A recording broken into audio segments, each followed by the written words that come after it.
and the finding.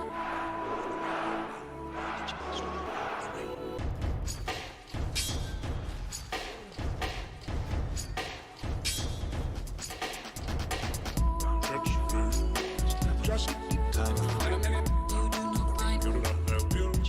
What about in a minute? Blues 500. We do not stop riding. When you mean first Tetris. Just time. In a minute. You do not find. Just keep through down my enemy. Blues 500. We do not stop riding.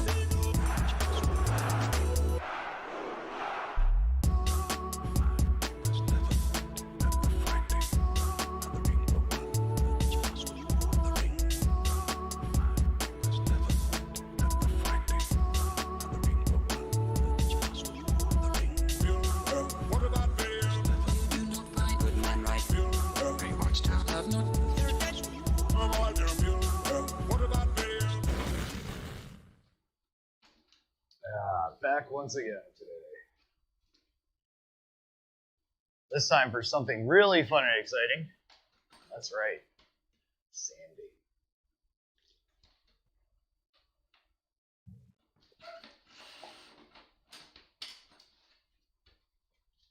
Not exactly the highlight of my day.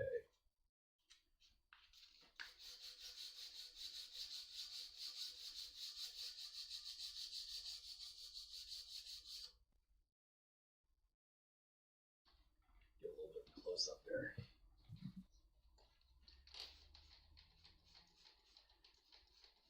This knife's been around for, I made it at the end of last year's morel hunting season. Used for this year's.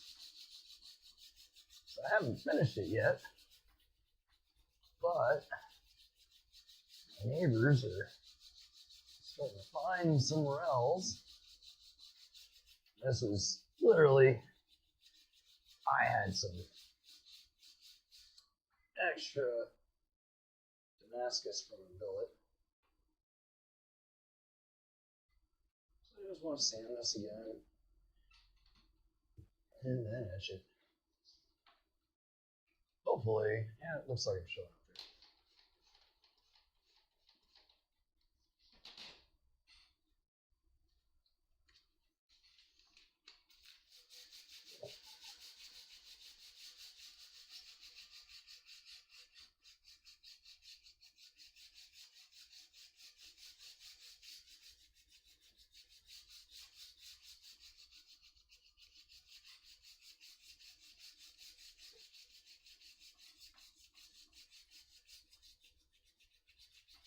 Hopefully this won't be too long in the sanding department.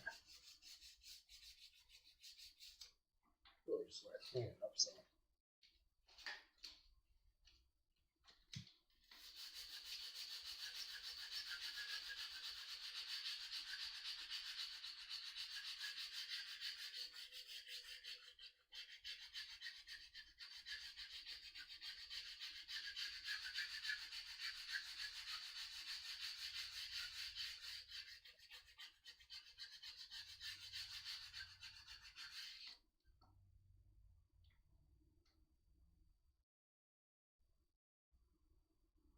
I don't know if you can really discern that pattern on there, but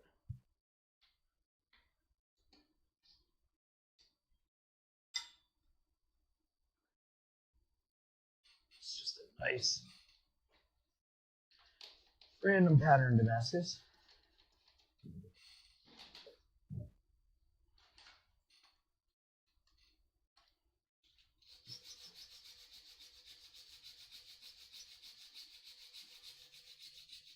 One of the main reasons why I'm going over this again with sandpaper is I don't remember if I have any low spots that need to be addressed in this knife. Because it has been,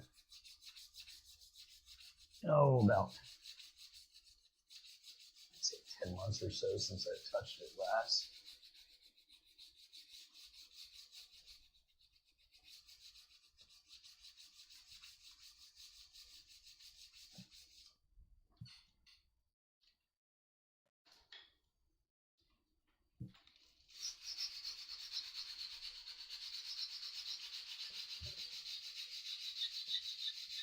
So by going over this with the bar, basically I can see whether or not there's any low points in that knife, or if there's any high points that need to be addressed. Everything's looking pretty flat though. It's cleaning up really nice.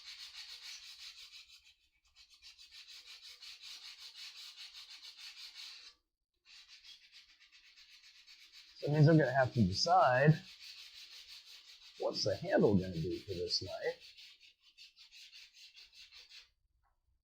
It's also one of my least favorite styles to sharpen, but oh well. It's that hawk's beak kind of shape.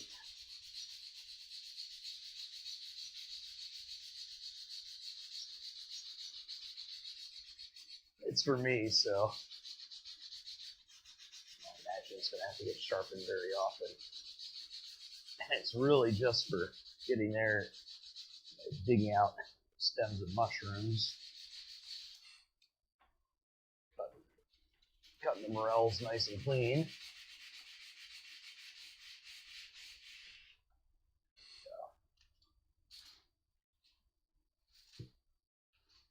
Step up a grit.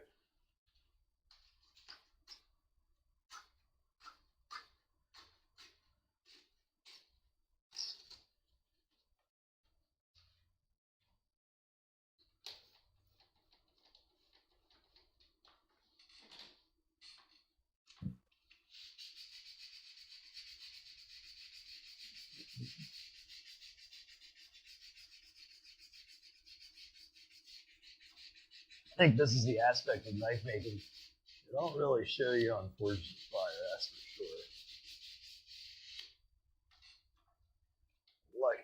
Luckily, this is going to be fairly abbreviated today, since this knife's already been sanded once.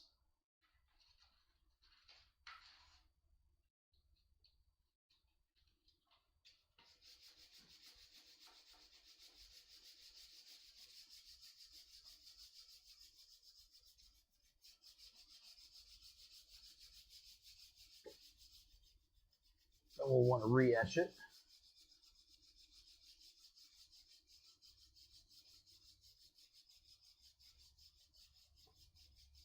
Just a little bit of perchloride out.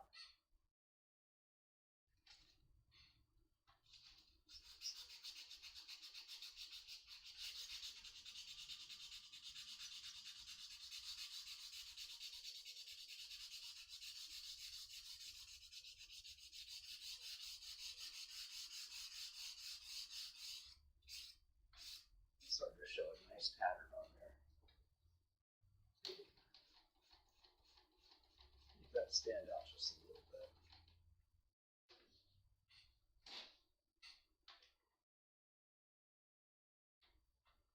One little spot kind of bothered me.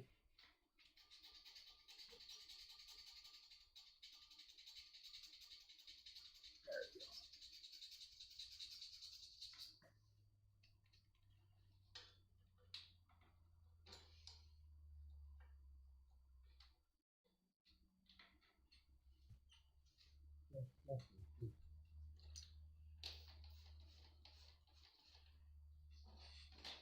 This is what I need to get the music working for the shop.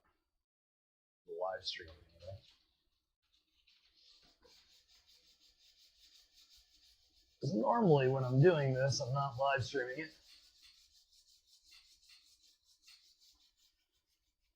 I just kind of come in here and turn something on Netflix.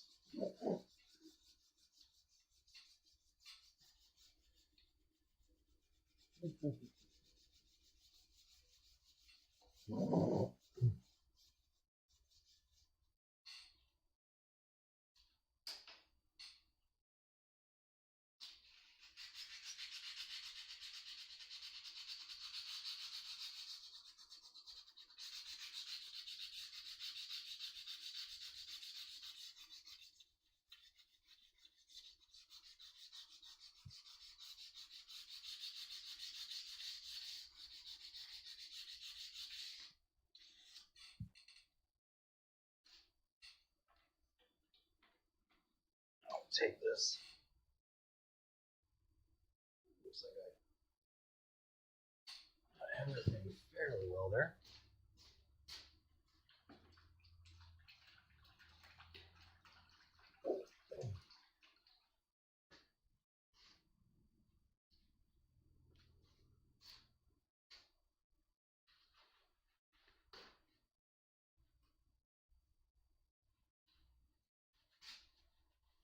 So what I'm doing is I'm rinsing it off.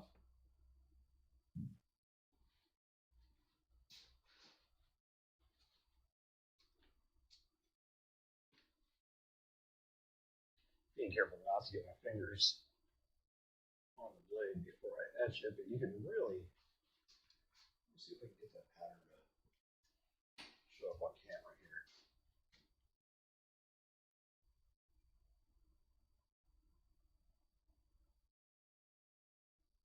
You can see some of it. Not necessarily the best camera in the world for picking that up.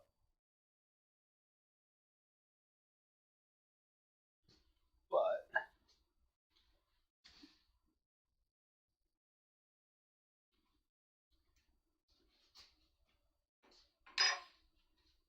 yeah, I really don't want to touch that with my hands because I don't want to get any of the surface foils from my hands onto the blade. Otherwise,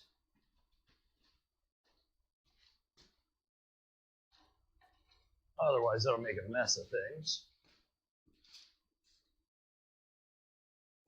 Now, come in here. It's not quite tall enough.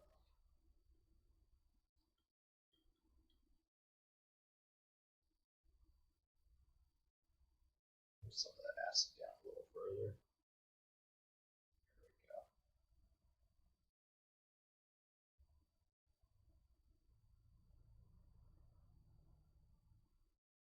It's just ferric chloride, so it's not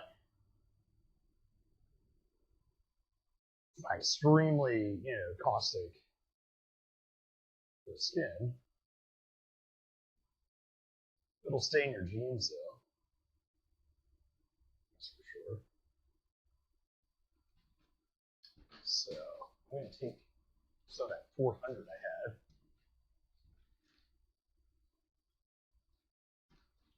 And so what I'm doing, if you look, you can see the acid there on the blade. That's starting to develop that pattern just a little bit, bringing it out darker. And then I'm going to take just a little bit of that 400 very lightly. This has been used already, so really just kind of scuffing it up. Kind of going in here and developing that pattern on the blade.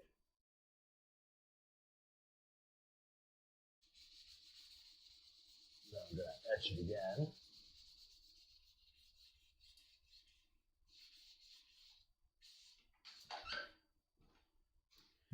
Basically keep on doing that until you develop the color or the contrast that I want in that blade. So, and I think, I haven't really made any choices about it, but I think I've got a stabilized block of wood that I'm going to make the handle out of.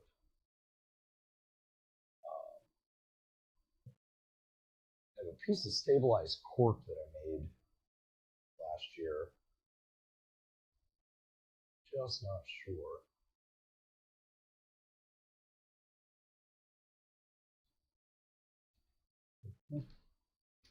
Just let that go a minute.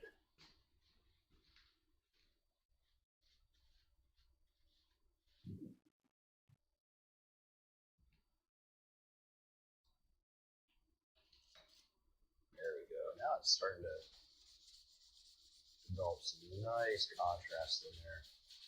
I'm just letting it puddle up on the surface while I'm lightly sanding it.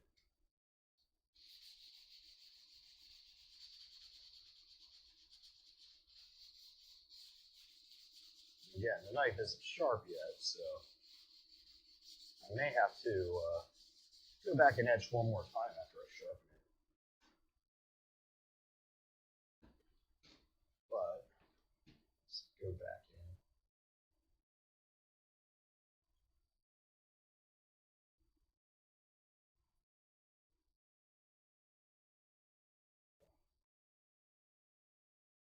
That's looking pretty nice.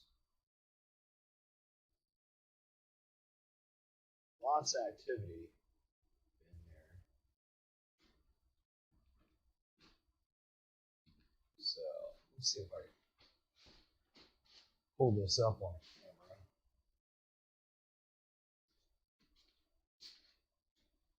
So here you go.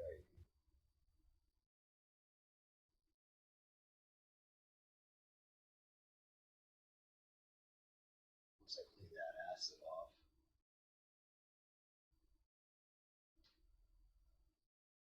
Just kind of using my finger, which is an even softer abrasive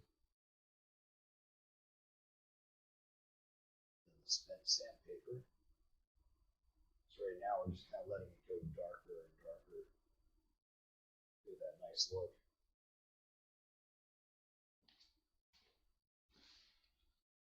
Let me rinse this off.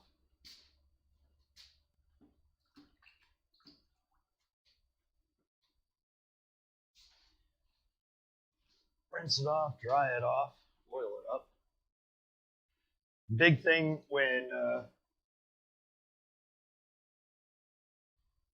after you etch your blades, because there's no oils on there, because we previously stripped the oils off, that steel's going to want to, your Damascus is really going to want to oxidize pretty rapidly. So either some 3-in-1 oil, or heck, sometimes I just use our quench oil. But I've got some 3-in-1 right here.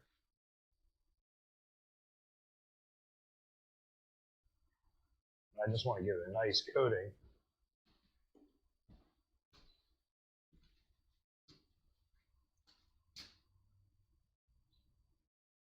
And that'll just stop it from oxidizing. You don't want that. Essentially, like if you don't do this, what will end up happening is you'll end up getting a kind of a yellowish film.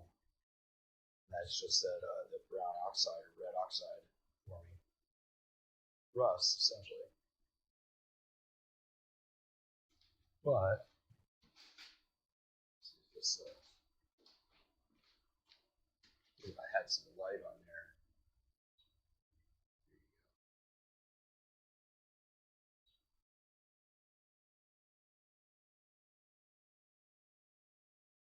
Camera doesn't really do it any justice, but you can see the thicker bands, you just can't see the finer ones on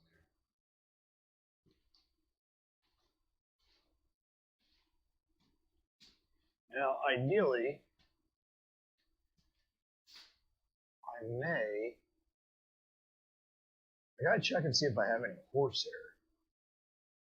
If I do, I'll make a handle with a horsehair brush on the end. Kind of a nice feature to have. When you're out collecting wild mushrooms, you want to be able to brush the dirt off of them. It's definitely a very specialized knife. But what I like about it is, when you're coming in, you're be able to use your thumb and hook that in, or you can get underneath and kind of pry something up. Just a nice knife for its purpose. I don't really think that Hawksbill style knife is very practical for a lot of things, but this one, I like it. So,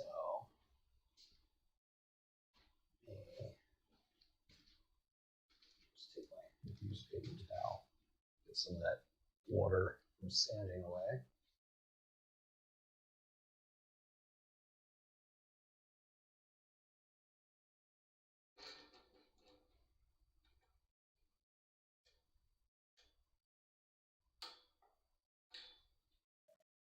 Throw the rest of this over in my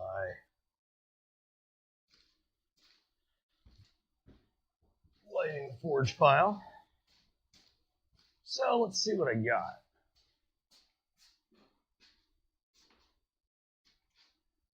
This piece right here, get my finger to work. So this was a piece of cork that I stabilized, but I've still got some really deep voids in there. I haven't tried cutting it at all, so I don't know what it's going to turn out like. I don't know if it's definitely a lot more dense than it was, but I'm not sure that I got all of the voids in there. That's what I wanted to use, but at the same time, kind of cautious about it. Might end up being a lot more work. I have some antler. That's too big. I'm going to bring out the other bin, if I can get it.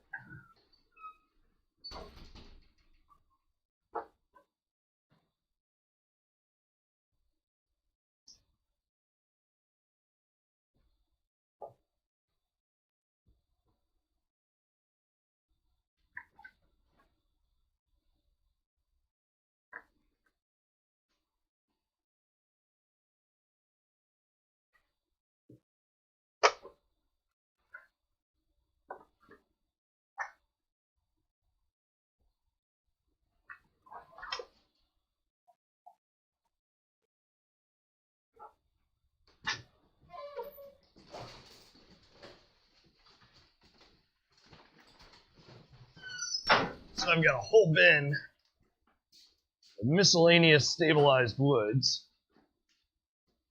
and apparently other junk as well. Just happens to land in there. Battery charger cables. Some leftover. It's not 550 cord. I don't know what that is. So let's go through the mystery bin. See what we got tonight. Always fun stuff. Is that a camera mount? It'd be kind of crazy if it was.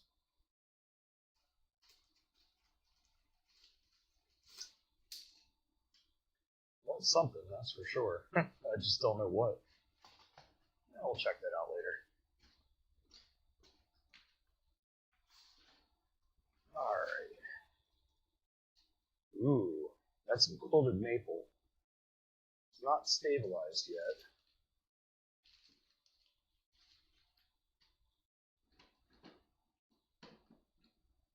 Man, that stuff's dense. Stuff's heavy. Almost like lead. I'm not sure exactly what that was either.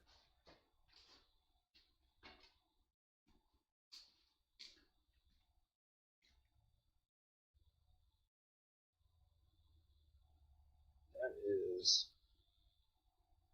Oh, that's definitely a failure. Ooh. Ooh, ooh, ooh. I've got some of this pine cone stuff. Question is, do I have any? So that would be kind of cool. Let's see what I have. So when I say that I've got some of this pine cone stuff, let me basically, we took pine cones, stabilized them, put them in resin, added some cool colors to it. The question is, do I have stuff that matches? And I think the answer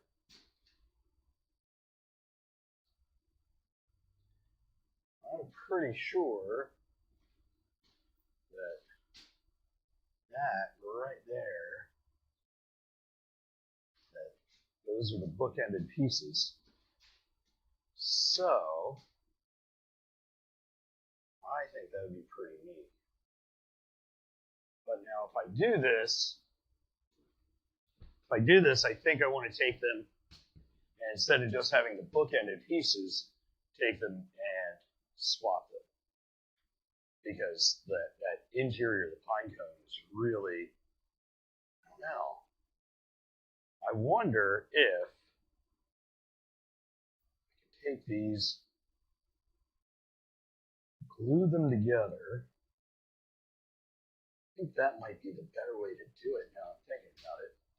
If I can glue them together and then just trim them up where I want them, that might be pretty darn cool. And then I could do a inner layer. So, all right. So what I'm going to do is I'm going to wood glue them with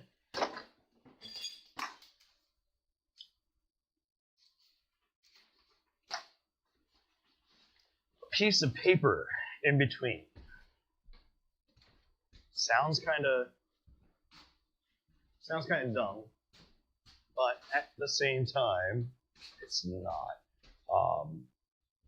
I want to glue them together so that I can trim them up evenly, but at the same time, I also want to be able to split them back apart easily.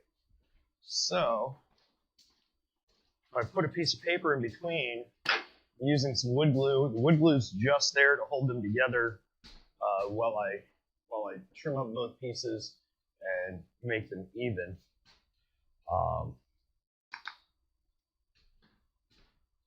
So essentially, then I can just dip it in water and give it a little whack, and it'll come right apart. So I think that is the game plan.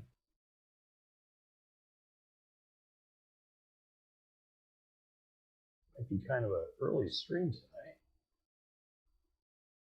It's all right. I streamed earlier today with Matt. That was pretty good.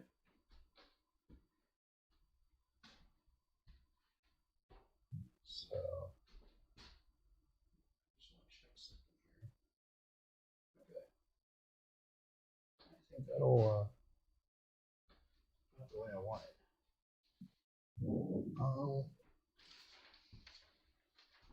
Just gotta tear this. Doesn't need to be perfect.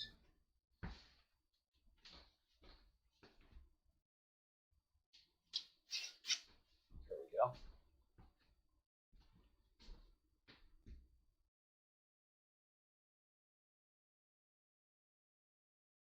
And so again, now I'm just going to take this wood glue, just kind of smearing it. That yellow will be really nice as well. Yellow and blue, and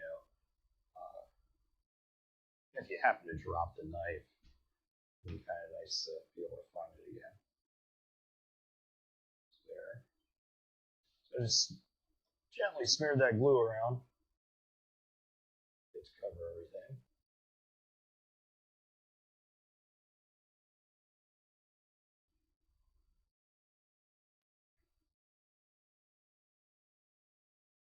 And we also have that good and covered.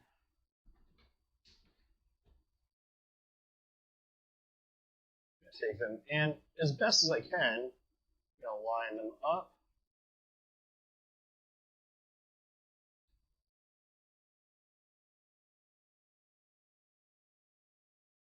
Like that.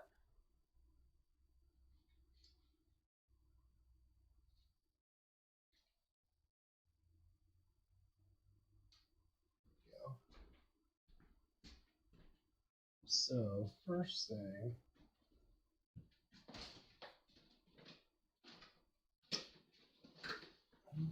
which apps do I want to use? Which ones I could use, but that's huge. I don't need a 3-foot long clamp to do this.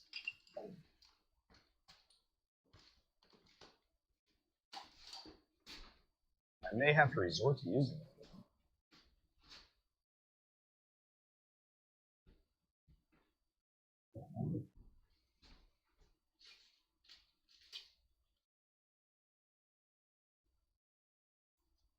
Just getting them lined up.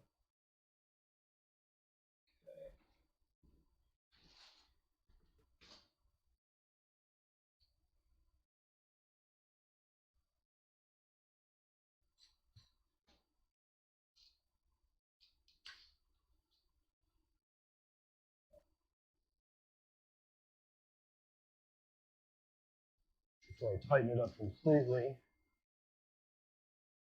I'm just double checking my alignment. Okay. Now I want to do the same thing now on the front side. Looks pretty well aligned. So there is,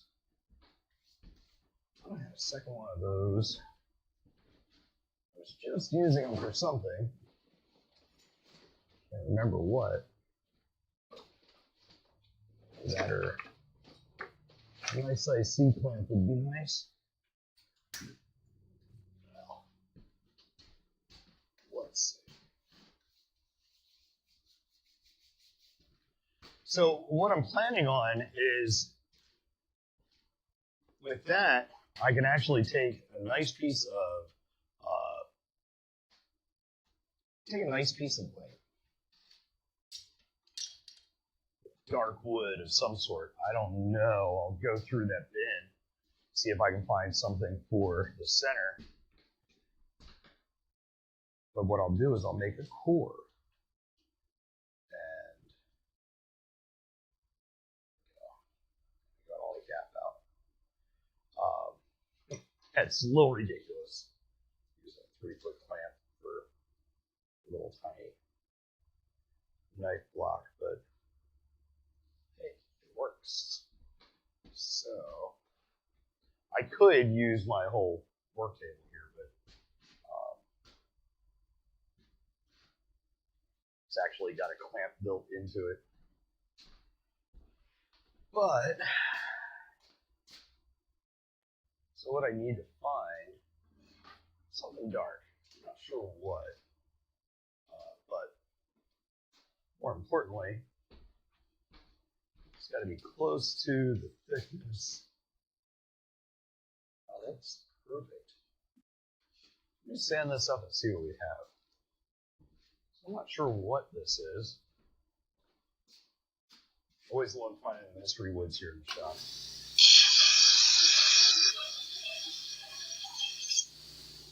Oh, that's not dark at all. Interesting.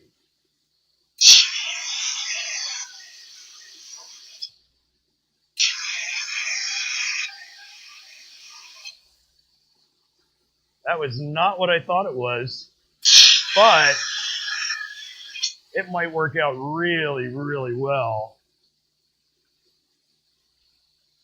with the colors of that handle.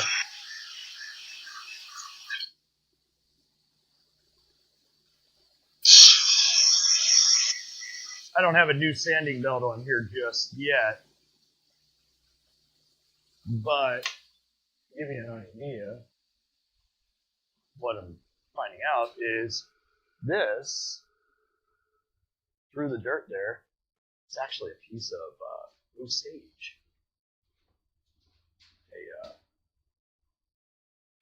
They make bows out of it.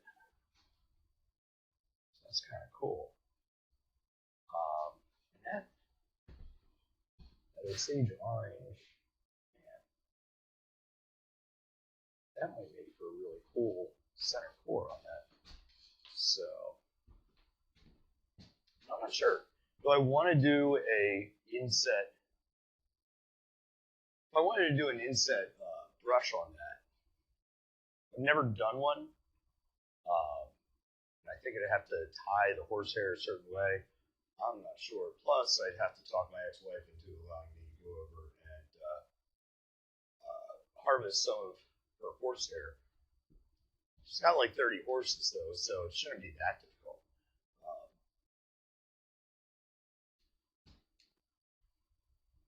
I think we're done with this acid for now, so I'll put that back in its bigger container.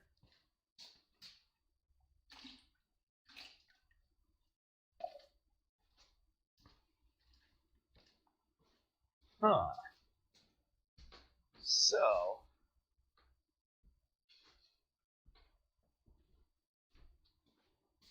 just take a look.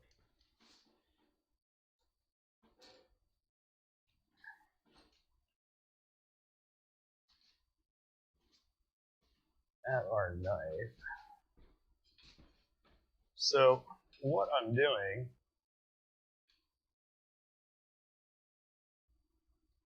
is just kind of measuring it up. Obviously, I'm going to have to square the one end.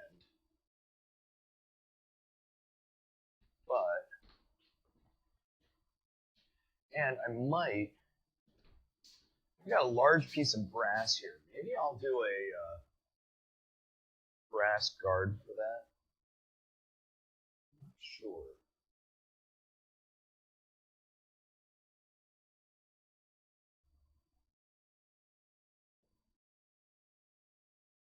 I'll have to take a look once that's all glued up. But in the meantime, what I'm going to do, grab my marker. So I kind of want everything to be flush. And if I do a brass guard for this, the handle's going to be a little bit taller. At least the way that I do them. So I don't think I want to do that. But I will do a brass pin in here because I was nice enough to drill a hole through the knife tang. So that would be kind of cool. Do a nice brass pin for that knife. I see people popping in and out of YouTube. If you're wondering what it is that I'm working on, this knife right here is it's hard to see the Damascus pattern, but that is a mushroom hunting knife that I basically forged out at the end of last year's. Hey Jeff, I forged this out at the end of last year's morel hunting season, and just kind of had it sitting there on a hook, waiting to finish it. So, yeah. Jeff, you'll like this. I'll show you. I think I've got another piece here that I can show you. So I decided for my knife, I've got some of this stuff that we did here in the shop. This is a resin impregnated pine cone handle with stabilized wood on either side. So that's what I'm going to be using for this knife. I think the brighter colors on that will be cool. Just for, it's a knife that I'm going to be personally using when I'm out mushroom hunting this year. So I don't want to drop it and not be able to find it. So bright colors seem like a great idea. If I had it, I should really see if I could get some blaze orange for hunting season. Do myself a blaze orange kind of with like brown camo. Do it all in resin. I think that'd be really cool to do a knife handle that way. But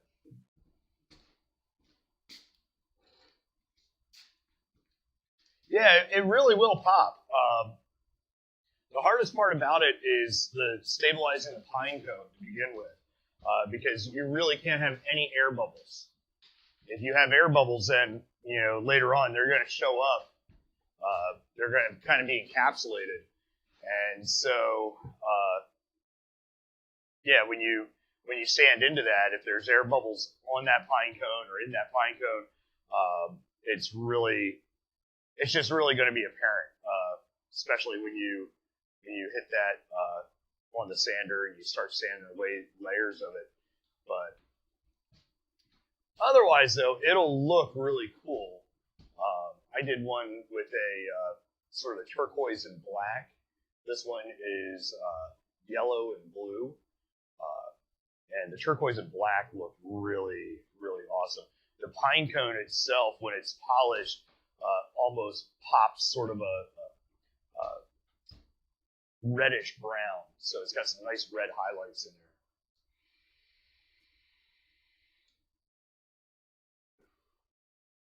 there. Yeah. And that happens a lot when when you're out mushroom hunting. A lot of times you drop to your knees. You're pulling these out, and all of a sudden you notice something else, and you just kind of like let your bag and your knife sit there, and it's easy to get distracted, especially with morels. It's one of those things where, when you start finding them, you start finding them, and my buddy down the road here just found one yesterday, or two yesterday, in his yard, and he's less than a mile from me. So that means after all the rains we've been having, I don't know. Next week I think is when I'll start going out. So that's why I want to get this knife finished, so I can actually take it out with me.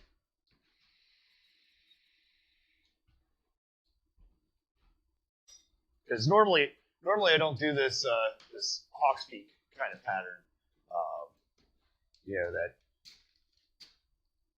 That downward swoop. The hawk's bill. It's such a pain to sharpen. But I did put a nice little finger swell in there for me, and that's all rounded out, so it's going to be really nice to grip. Also means I can go a little shorter on this handle.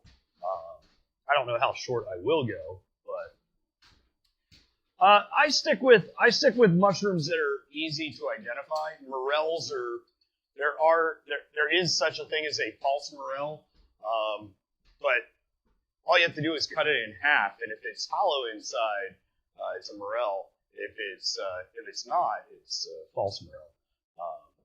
And most of the time that you're cooking a morel, you're cutting them in half anyway and doing them in sauteing them with butter. But I don't think I've ever found a false morel. So, but I found plenty of the other ones. And then you have other things like chanterelles. Chanterelles have a very distinctive sort of like trumpet sort of shape with nice bright yellow-orange color to them. So they're pretty easy to identify. The only thing that you can confuse them with would be like jack-o'-lantern mushrooms. But jack-o'-lantern mushrooms are luminescent.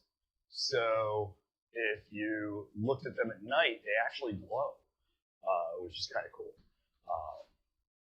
So if you're ever out hiking in the middle of the woods in the night and you see things glowing, that's there's fungi that actually glow. So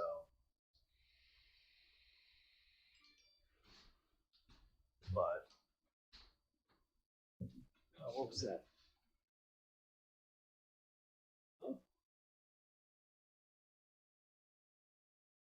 Oh. But yeah, so right now I've got two pieces of what I just showed you glued together with essentially just wood glue and a piece of printer paper in between.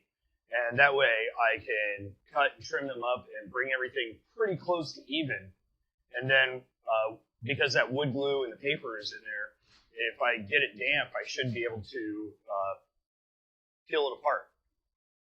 And then I have two pieces that are cut fairly evenly, peel them apart, and then I'll take a look and see which patterns I want where. And I'm probably, I think I'm going to take this piece of Osage that I was just scribbling on. Unless I can find, I might have something really dark. I'm still kind of thinking dark is a good way to go on that. The Osage is, yellow in color. And I'm sure I have something that is darn near black. That's a piece of Lingam to tie. And, oh, here's a... So this is a piece, let me just double check.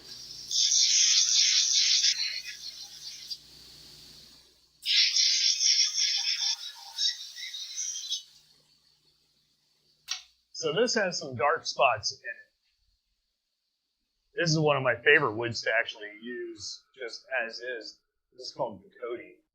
I don't know. That light should kind of shine it in there. But essentially, I will cut out my tang with my knife, sort of like this. So cut out where the tang goes, and then this would become the core. And obviously I've got a hole here so I can pin everything together. And I just need to sand this so that they're the same thickness, which right now we're off by about a 1/16 of an inch. So really not much to sand down at all. I want it to be a snug fit, but I don't want to break the two pieces of the handle apart when I slide this in. But what's kind of nice about this construction method, I should be able to get this pinhole to line up exactly correct. And that'll just add a little bit more security into the handle with brass pin in there. And I don't know. But yeah, now it's been sitting for a little while. You just see how the contrast in that Damascus, it's a little hard to see with those lights. But you can kind of see some of the layers in there. And then this is clad. So essentially it's like Damascus San Mai. The very center of this is 1095. And you can kind of see that where my thumb is. You can see a real dark spot there, back here towards the plunge line. So it's going to have a nice 1095 edge to it. And I believe the outer clad, actually, now I'm thinking about it, I think the outer portion is 1095 and 1520. And this would be, I think, 257 layers altogether. Obviously, the seventh layer there is the center core, but I think it's 128 on each side, if memory serves me correctly. And it looks that way.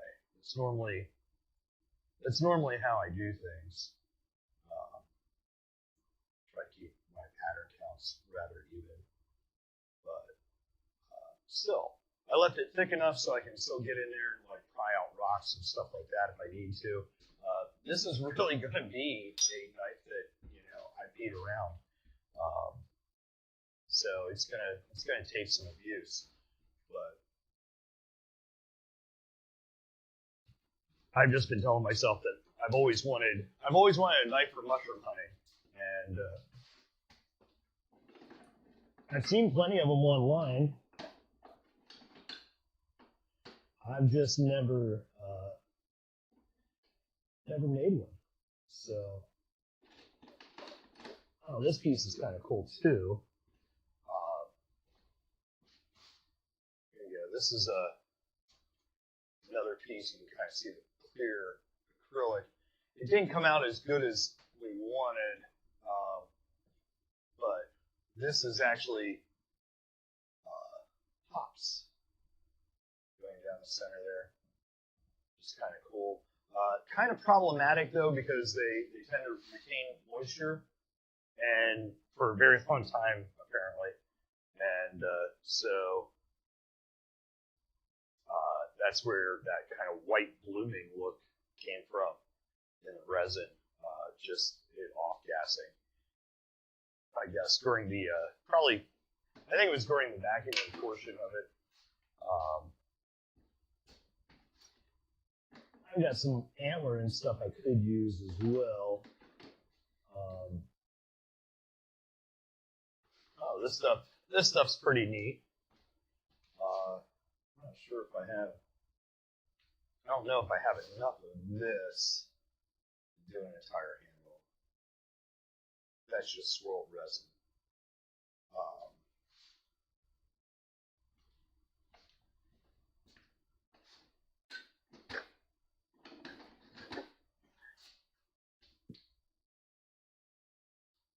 And of course, you can do, things like take your antler and carve it down into a snake's head, kind of thing. But that's more reserved for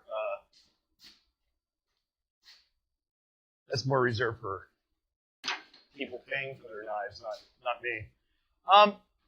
Yeah, I tend to do them in. I like to do a 2-part handle.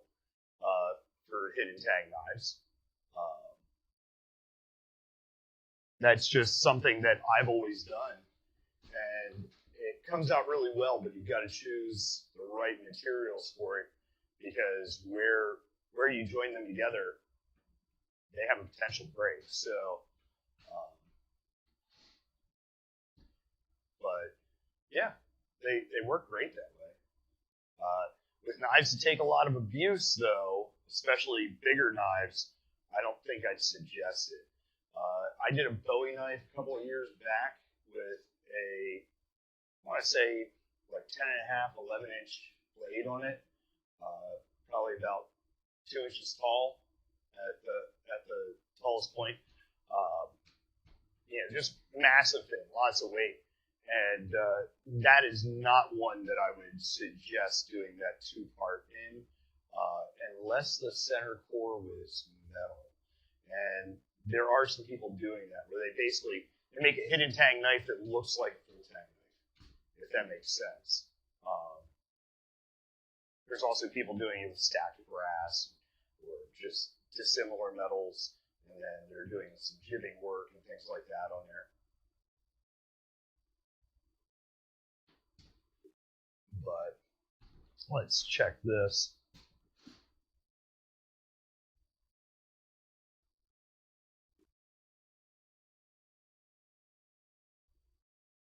I may just let this go until tomorrow. Again, I was already in here forging, went live today at 3 o'clock, so this is just because I knew I wanted to spend a little bit more time here in the shop, and I had a couple of things yet to do, so figured I'd put another hour in and just, get it done. But which we're coming up on that hour right now. You didn't really miss much to start out with because I was doing hand sanding for the first 10 minutes just to clean this piece up, and then re-etching it. But I just wanted to make sure that everything was sanded uniformly. Again, it's been like 10 months since I touched this piece. And it's just been hanging up on a magnetic strip here in the shop. So, yeah, if you look at, trying to think, I think Kyle Royer did what they call a takedown Bowie. And I'm not sure if it was in Blade Magazine or if it was a tutorial he did online. He's just he's a full-grown man now, but he started out when he was like 16 or 17 doing knives. But if you look at his takedown Bowie, I'm pretty sure it was him. That's Kyle Royer again. He describes the method that I was talking about for doing a hidden tang knife that looks like a full tang knife. Now, it helps to have a decent drill press and some good files, but you can easily do it. And what's nice about that is it allows you to do like a forged guard on, say, like a Bowie knife, and still have a coffin handle. A handle where it's a little bit larger towards the very end, towards that, where that butt cap would be, or the butt of the handle. And so it makes it look kind of impossible. How did they get this on there? But it's all basically, pinned, and they're pretty cool. Perhaps that's something I should do here in the future. I've always talked about doing one as a video, but it just seems like, man, there's a lot of potential for screwing up. But now I don't really care anymore, so maybe I'll just I'll do one live. Means I'd have to put a camera back with the mill though, because that's how I would do it. I would do it all with the milling machine, or most of it anyway, for getting those centers out. But yeah, and I've seen some other people doing that exact same style or method, using like steel and bronze. Nobody was forging. Nobody was forging that. Just an FYI. I'm just, did I say Matt? I don't know what I said. Yeah, I'm pretty sure I said Matt was in here earlier. So, that was a while ago. Unless it's just that delayed. God only knows. I'd love to know how it gets really, really delayed. But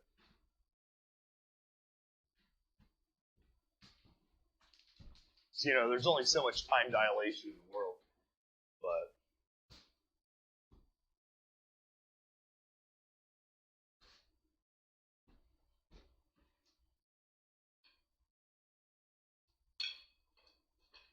still, I don't know. I think that knife's going to come out pretty well. And so this handle material is, I'll probably trim that tomorrow. And then when Matt's back here in the shop on Saturday, that'll give me something to really work on while he's in here doing pretty much the exact same thing. He'll be handling up his knives. Yeah, I think that'll work out really well.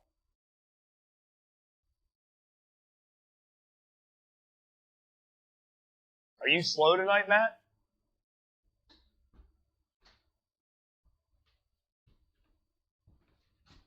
I haven't actually looked at Twitch or at YouTube to see, how far behind everything is.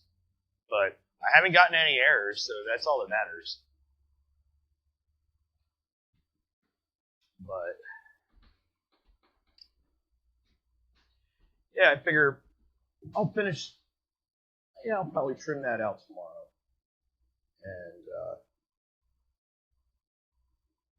And then when you're in here, Matt, on Saturday, I'll have a nice knife to work on. I'll show you what a pain in the ass it is to sharpen a knife with a recurved edge, because it's probably my favorite thing in the world. I hate it. Absolutely hate it. But, yeah. So, anybody have any other questions? Comments? Concerns? It's been an easy night, but it's, you don't think you're slow? Okay. It's been a nice, easy night, but, Matt worked me hard for like an hour and a half today, so that was such a long live stream. But Saturday will be a nice long live stream, hopefully. I don't know. Maybe we won't even do one. Maybe I'll just do one by myself. It all depends. We'll see. But yeah, it's starting to get a little chilly out. I had to close the doors or close the windows.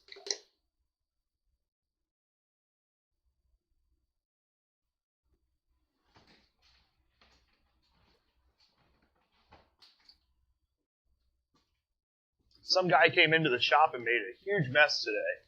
So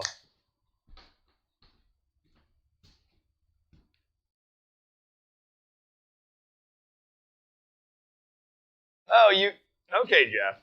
Yeah, I thought I saw you pop in there, but couldn't be sure.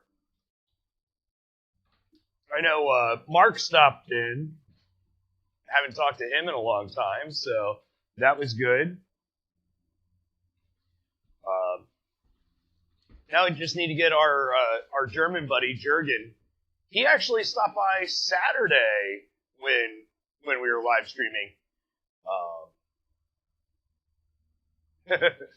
Yeah, he stopped in to the stream on Saturday, so it was nice to say hi, but he didn't stick around long. But yeah, so just back in the swing of things, trying to get into a regular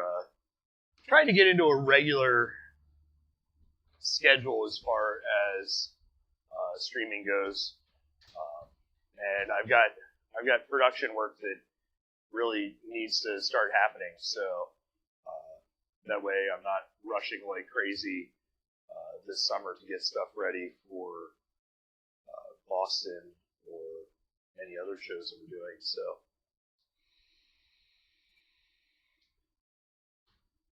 but yeah, well, I guess that's it. I might as well say goodbye. Thanks again, guys, for tuning in. Appreciate it. If you're watching this later, please remember to follow on Twitch, like and subscribe on YouTube, and because everything helps. But otherwise, we'll see you guys. See you guys later on. Probably Saturday. I will be streaming tomorrow night, but that will be with Tabletops and Anvils. We'll be doing a D&D live stream, of course, because we're nerds. But yeah. Anyway, thanks for tuning into this short live stream today. You guys have a great night, and we'll see you real soon.